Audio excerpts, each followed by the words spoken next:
friends! So, eto na yung papunta kami ng Ocean Park. At dahil malaki na yung aming pamilya, hindi na kami kasya kay Teroy. Kaya sila Ate Cha, si Doc at si Mark ay nag-commute na lang.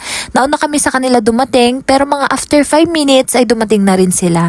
Bali mga 10 a.m. sakto ay nandito na kaming lahat sa Ocean Park. At nga pala, kung nagbabala kayong pumunta dito, mag-book na rin kayo online dahil 630 pesos siya sa online. Mapa-adult or kids na yon. Lahat kami ay nakabook online, pero maliban kay Gia dahil ang sabi, below 2 years old ay wala daw bayad. Pero it's a prank, charot. Dahil yung height pala ni Gia ay hindi pasok sa free, kaya kung sino pa yung baby ay siya yung 750 pesos ang bayad. Sus me yung marimar.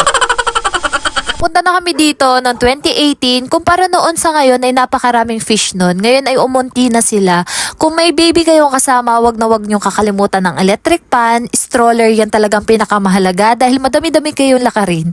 May dala kaming stroller niyan pero ang aming Gianna ay ayaw niya sumakay at mas gusto niya magpabuhat kaya nagpalipat-lipat siya ng buhat sa amin. At ang mga gamit ang nailagay sa stroller. Gusto sana namin ma-experience ni Grant na magpakain ng penguin kaso biglang mahal na siya, mga nasa 750 na. Pero package na yon, 4 na tao na ang pwedeng pumasok kasama ang picture. Medyo namahalan kami kaya okay na at may video naman. Si Sim kasi noon ay na-experience niya magpakain ng penguin at nasa 600 lang at grupo na yon. At sa kalagitnaan nga pala ng aming lakarin ay napatigil kami at kumain muna ng baon namin mga tinapay. Hindi naman bawal magdala ng pagkain pero bawal kayong kumain sa loob ng aquarium. Mag-i-enjoy talaga kayo lalo na ang inyong mga kids. Mapagod lang talaga sa daming lakarin. Nahirapan kami maghanap ng kainan kasi bukod sa peak hours na taon talaga na madaming tao. At walang nakaalala sa amin na may seaside nga pala kaya sa loob lang kami nagpaikot-ikot. Tinapos namin lahat puntahan bago kami kumain sa Kicks. At ang sila yon ay 3 o'clock pa naman. Sa sobrang napagod kami sa paglalakad, nakatulog kami ni Gianna habang naghihintay ng order. After nga pala namin kumain, pumunta kami agad sa Sila yon at dito mas nag-enjoy ang mga bata. Medyo mainit lang talaga nung time na yan, kaya buti na lang at may dala kaming electric pan. Ito pala yung mga clips at binidyo ko ito para ma-share ko din sa inyo.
Well, Sila is also to search the box.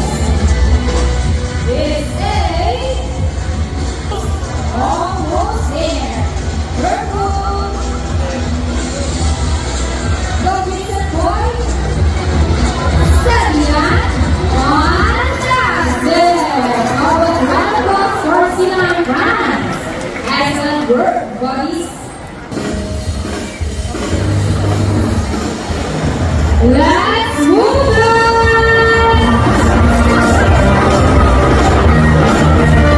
Clap your hands, everybody! Come on!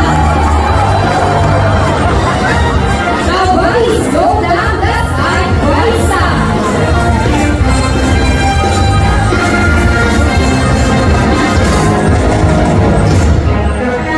And the people dancing! And